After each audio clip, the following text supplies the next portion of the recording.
तो सुखदेव जी महाराज कहते हैं कि योग हृदय लगाओ। तो योग हृदय में कैसे चित्त स्थिर होगा, मन कैसे स्थिर होगा, और वहां जब स्थिर हो जाएगा तो संसार आपको सामने में आ जाएगा। तो उसके लिए कहते हैं सुकोवाच जिता आसनो जित श्वासो जित संगो जितेन्द्रियः स्तूले भगवतो रूपे मन संधार्य धिया। कहते उसके लिए पहले क्या करना होगा, आसन जीतना होगा।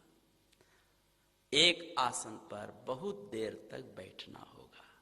तो एक आसन पर बहुत देर तक बैठने का अभ्यास जब आप करेंगे तो आसन विजयी हो जाएंगे, हिलेंगे डोलेंगे नहीं। तो इसलिए कहा संतों ने कि तन थिर। जब तन थिर होगा तो मन थिर होगा, जब मन थिर होगा तो सूरत निरत थिर हो। जब सूरत निरत थिर फिर हो जाए, इसलिए यहाँ सुखदेव जी महाराज उनको संकेत कर रहे हैं जिता आसनो।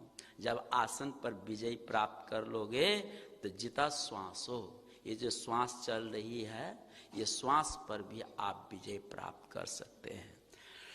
दो मत है, एक राजमत एक हठ मत, जिसको हठ योग बोलते हैं, एक बोलते हैं राजयोग।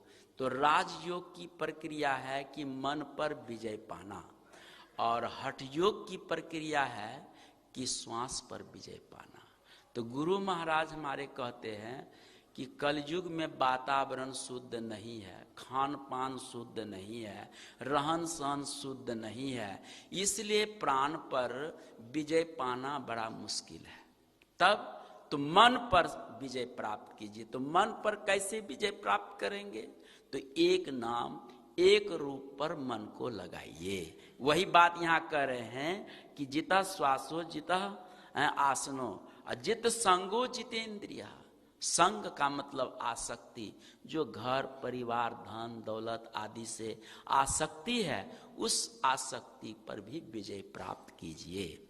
जिते इंद्रिया, इंद्रियां 14 हैं, 14 इंद्रियों के 14 विषय हैं। इन 14 विषयों को आप जीतिए।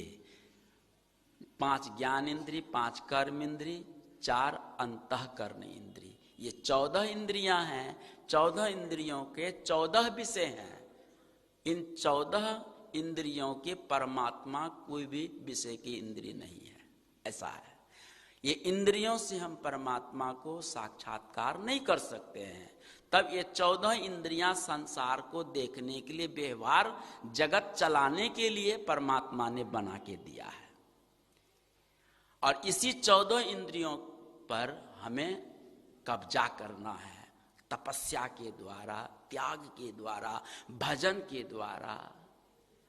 किसी आदमी ने पूछा कि बाबा भगवान राम 14 वर्ष क्यों वनवास किए, 15 वर्ष क्यों नहीं किए, या 13 ही वर्ष क्यों नहीं किए? ट्रेन में बैठे थे, बहुत लोग बहुत बात बोलने लगे, हम चुपचाप बैठे हैं, सुन रहे हैं, क्या बोलेंगे हम?